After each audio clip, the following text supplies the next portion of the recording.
I want to bring more characters to the channel.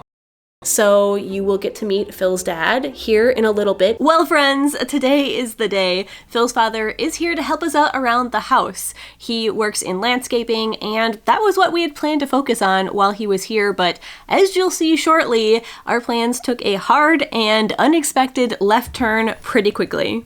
The evening of his arrival, we gave him the grand tour of the inside of the house, and then the next day, we were showing him the exterior when this happened. Well, I guess that's what we're doing today. Yep. Now, this was the rotten window in the front entryway. I know I've shown it here on the channel a few times before. It was already pretty well damaged when we purchased the house, and then we went and boarded it up even more before we left the house last fall to go on our winter contract. And we always knew it was going to be something that we were going to have to tackle, but apparently that day was going to be today. And so here you get a really unique view on the situation that is our foundation.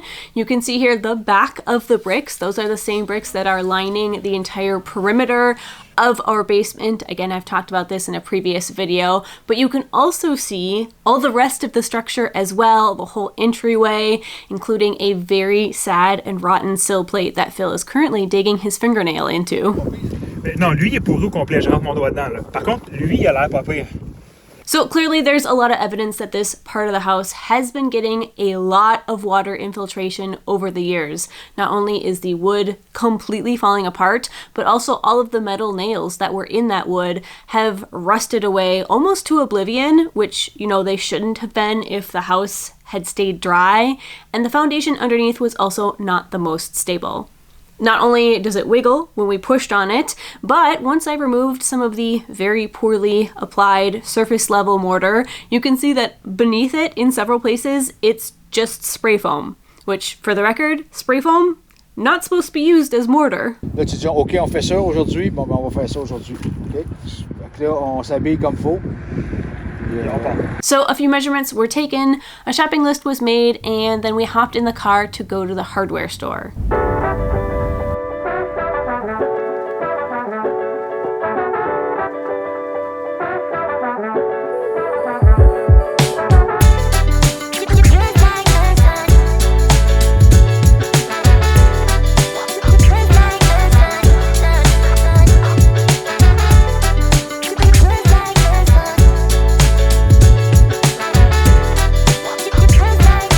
We also grabbed a few bags of mortar. Now, I have capital T thoughts on this, but we will get to that a little bit later. Tally-ho!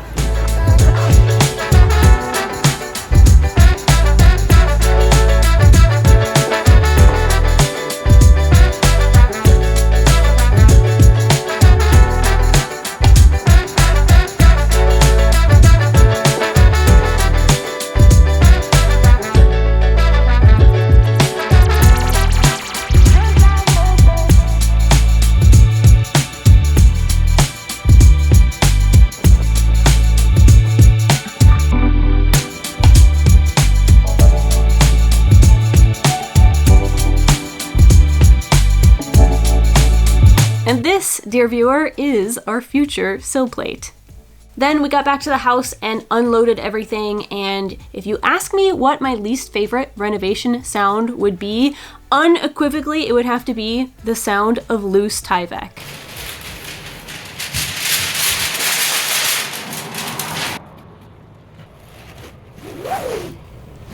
So we settled in to assess the situation and form a complete plan of action, but before we started tearing anything out, we also decided to whip out the laser level just to see how much this part of the house has shifted, considering that it was sitting on essentially rotten wood or air for goodness knows how many years, and we were quite surprised to find that it was actually almost perfectly plumb and level in all directions. Il est drette, là. Il y a un quart de pouce bien égal tout le long. More on why later. Step Step 1 was to remove the old rotten sill plate, and before you come for me in the comments about the lack of PPE, I would just like to point out that Jean is sporting his infamous safety squint. So even though the wood was mostly rotten, as you'll see in a second here, we did still have to cut through some of it before we could remove it, but then it came out surprisingly easily. And folks, that right there is what used to be holding our entryway up. Now for the record, the original sill plate was approximately 6 inches by 7 inches, and as you can see here, in some places it had worn down to be less than an inch thick. Definitely needed to be changed out.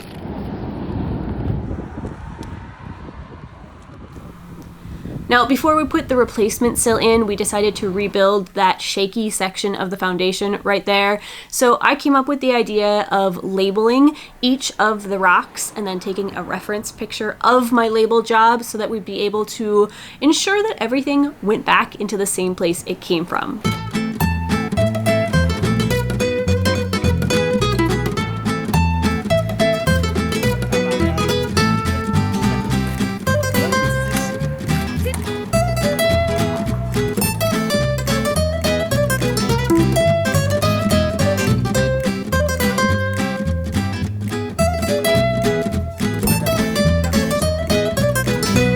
Once we'd unstacked all the loose parts of the foundation and had gotten down to a part that was quite stable, we could start the process of rebuilding.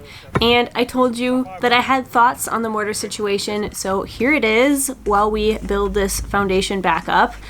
Historical houses with historical foundations benefit greatly from historical mortars.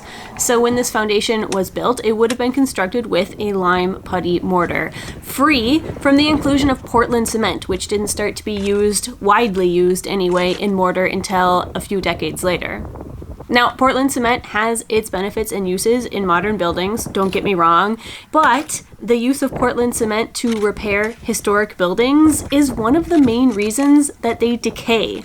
Mortar in general, it's meant to be a sacrificial layer, and it should always be softer than the brick or stone that it's used with. If the mortar is harder than your stone, it'll damage the very building blocks of the building.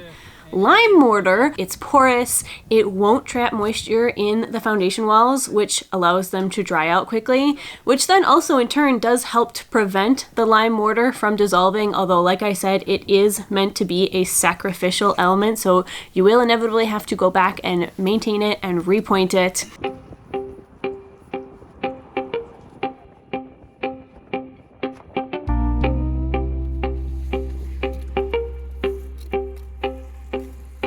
I can honestly go on and on about the virtues of lime-based mortar, all the ways that it's an environmentally friendly building material, and maybe I will carry this conversation over onto the second channel, but suffice to say that I strongly prefer using historically appropriate lime-based mortars, but they're also incredibly hard to find. It's not the type of thing that you can just run out and pick up at your local hardware store. There is, as far as I'm aware, only one location that sells it in all of Canada.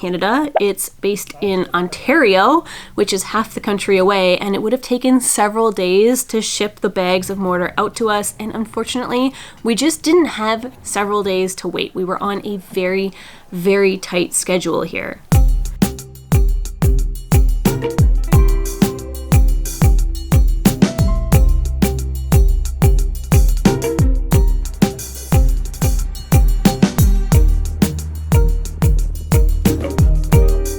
Now, I will say this is the same shop that I have linked in the description of all my videos. It's called Sage Restoration. They're a small Canadian-based company that sells historic renovation materials, and a handful of you have been very generous and you have donated me gift certificates to this store, which not only helps support my channel, but it's going to allow me to use historically accurate building materials when we do future foundation work. So don't worry, that will be coming up in the future. It just, like I said, it took us completely by surprise that we would be needing to do any foundation work at this precise moment in time, and I just didn't have the correct materials on hand. Now, we did do our best to rebuild the foundation following the original diagram, but we were obliged to swap out or supplement the stones in some places. Fortunately, we do have a wealth of foundation stones in our backyard, so whenever we were missing a rock, I would take the approximate dimensions of the hole that we would need to fill. I'd run out back, survey all the rocks that we had, and pick out one that looked like it would fit well in the hole that we had. So my goal here was to try and pick stones that were already laying loose on the ground rather than taking them out of the precarious but still somewhat intact mystery foundation we have out back, because we do have some hopeful plans for that one day to be restored. And here's where we left it at the end of that first day.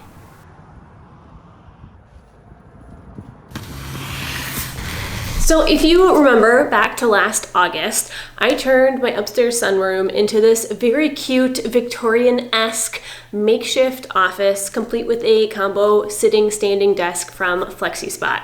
However, in the subsequent months, my desk has been commandeered, let's say, by Phil for his own computer setup. So I am once again in need of a proper work surface for editing my videos, and also probably the laser printer when we next want to play with it. So when FlexiSpot reached out to me to sponsor another segment, I gladly said yes. So I've got one of their desks here in the background. It just arrived in the mail, and now we're gonna set it up. So this is their E7 Plus standing desk. It has a static capacity of 540 pounds, which, fun fact, is more than me, Phil, and Canel combined.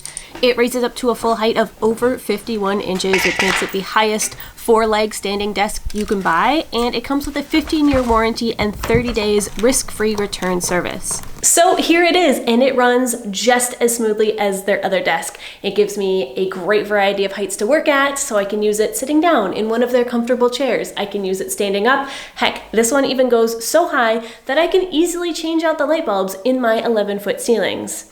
No more need for scaffolding when you've got a FlexiSpot desk. And at all of those heights, it has proved super sturdy. It doesn't wobble at all. I'm not worried, for example, about putting my laser printer on this desk. I feel quite confident making precision cuts and it not like wobbling around. So if you are in the market for a standing desk, I highly recommend FlexiDesk. You can check out their website. It's linked in the description, and you can use my code here to get $50 off. They also offer special discounts to military students, doctors, and more. You can check it all out below in the link for more information, and thanks once again to FlexiSpot for sponsoring this portion of the video.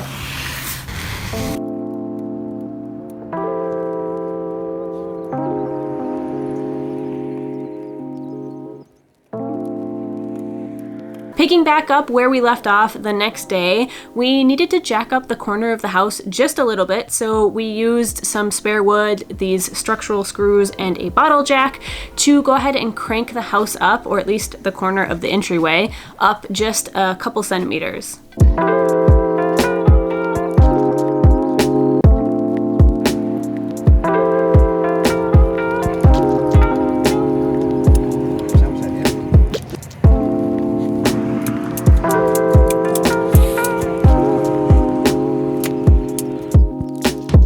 And here we get a really good look at the absolute coolest part of this entire process, in my opinion, which is just looking at the craftsmanship that went into building our house. So if you look at this right here, not only do you have the world's beefiest cut nail, which is super cool in and of itself, but if you look at the upright right next to it, you can see some really nice joinery.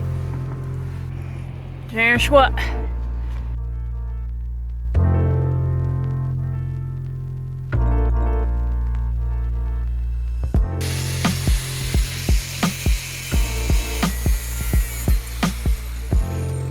So here's another look at that craftsmanship. This is the main corner upright of the front entryway, and it has this really great square tenon, which slots perfectly into the corresponding mortise on the original sill plate. Or rather, it did before that sill plate rotted away into oblivion. And it's this type of craftsmanship that's probably the reason the whole front entryway area was still standing and fairly level, even though the majority of the sill plate underneath it had rotten away and was no longer supporting it at all. It's actually kind of mind-blowing when you think about it. And this was another neat little touch, the way that the sill plates were notched into each other, although this did mean it was kind of a pain in the butt to get the old sill plate out of there and to install the new sill plate, which, speaking of, here she is. Now this was measured to fit into the hole left by the old sill plate, which included notching it out on both ends so that it fit properly in with all the remaining parts of the original framing.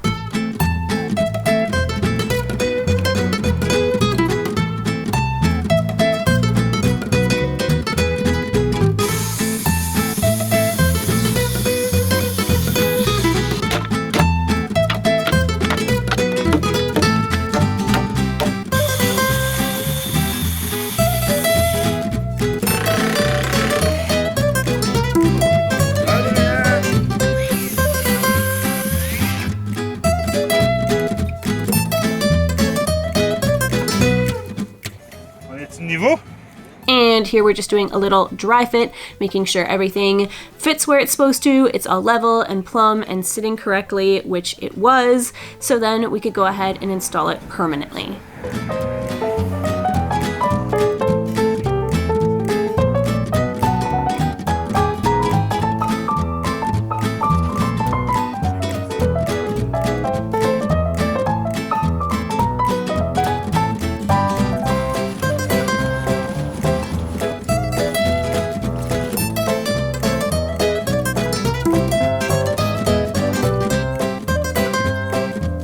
And you can see here that as we're getting ready to install this last course of rocks, that it has in fact started snowing on us, and this is going to be a running theme throughout the entire time that Phil's dad was down here. We struggled with the weather a lot, and it was just a minor annoyance while we were doing this foundation work, but it did become an outright problem later on once we moved on to some other parts of the house.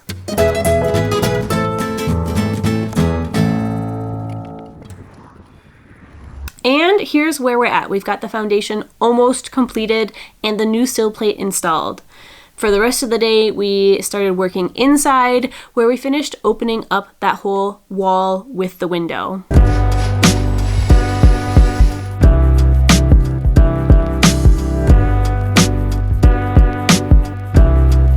Mon pied s'en vient.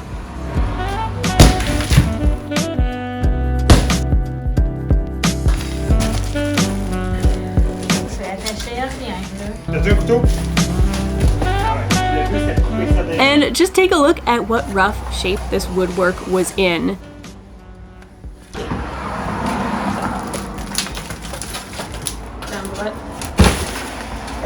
Wow.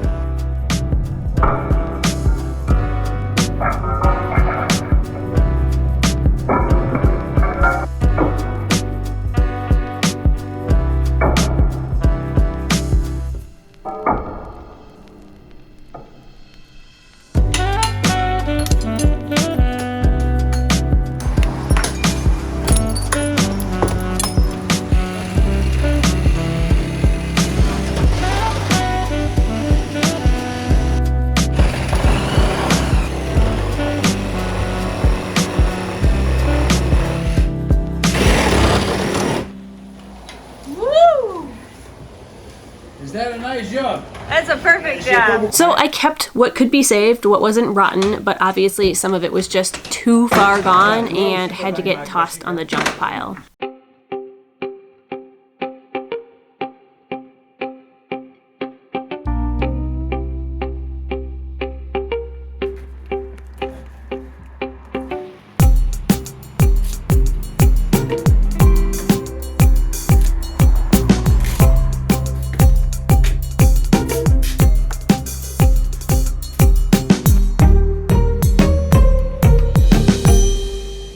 Can I just say that it's a little bit disconcerting when the delineation between the outside of your house and the inside of your house is not as clear cut as one would hope?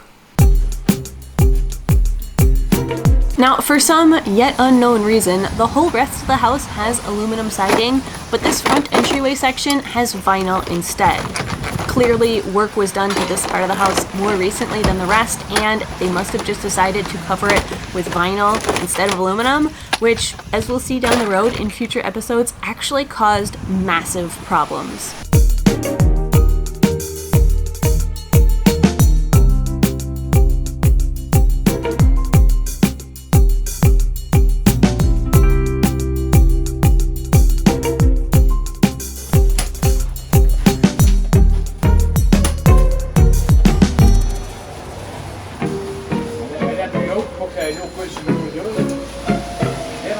Bravo.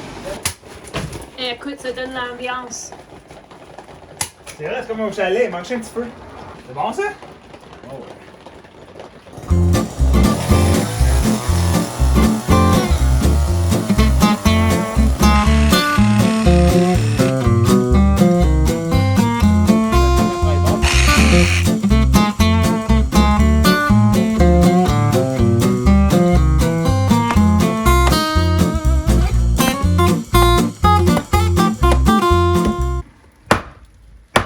Il va, continue. Continue, lâche pas. Lâche pas.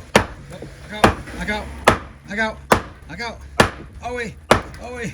Ah oui. Ah oui.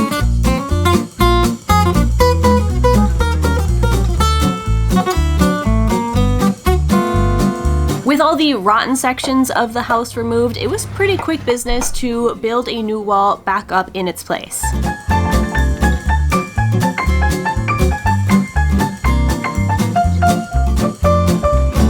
We framed it out with 2x6s to match the dimensions of the original wall, which also happened to give us more room for some inboard insulation.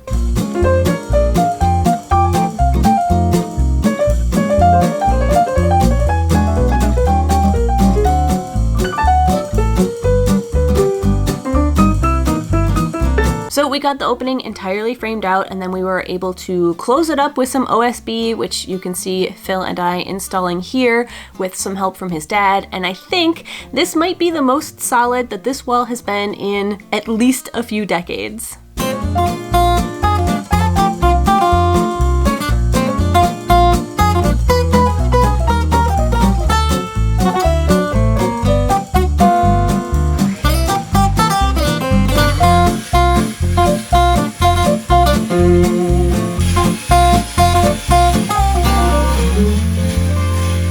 While I was waiting for that second sheet of OSB to be cut out, I started poking around, examining the floor joists under here, and they are equally not in great shape, which is not a surprise considering that they were sitting under that soggy wall, but it does give you a nice cutaway view of the floor in the entryway, which we hadn't seen before because it was always covered in linoleum. And you can see there's actually 3 layers of flooring here. So it looks like the original subfloor and then another original tongue and groove layer, which I can't tell from this angle if it's pine or hardwood. And then on top of that, the last layer looks like a much newer, much lower quality pine floor, tongue and groove, that's then covered in that very thin sheet of linoleum.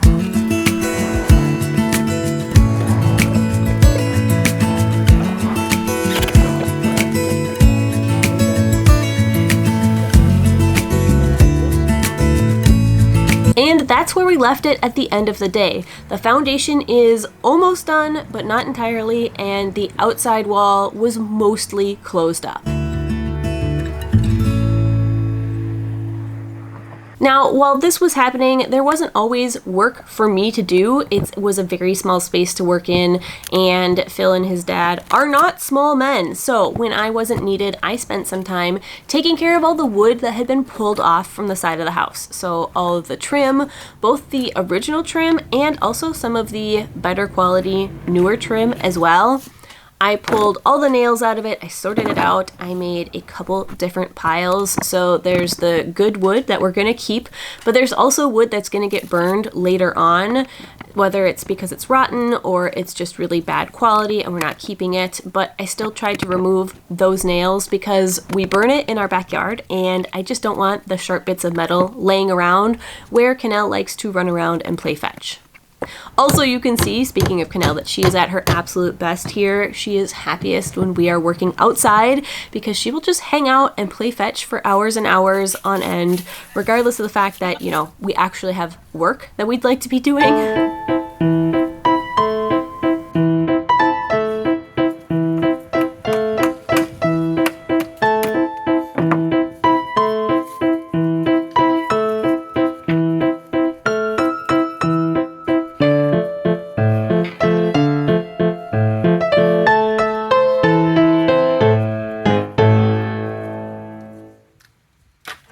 And here I am again at another slow moment in the work, pulling out more nails, trying to save the original trim, cleaning up wood for the burn pile, and also separating what's wood from what's vinyl and the styrofoam that comes with it.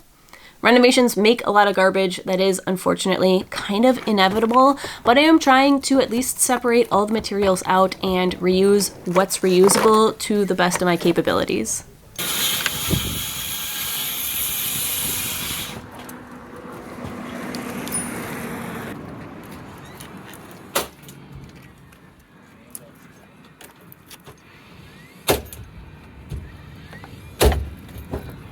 Then we moved on to finishing up the foundation. So essentially here we're just filling in the last little gaps between the foundation and the sill plate with some mortar.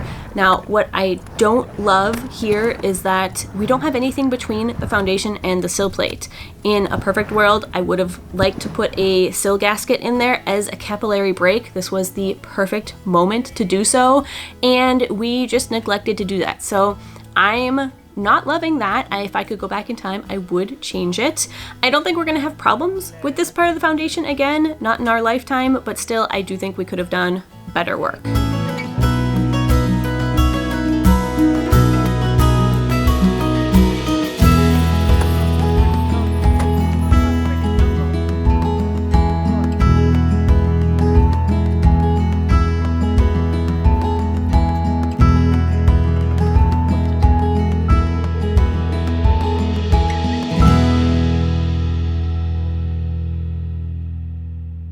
Il y a un Burger King ici, à tabarnouche.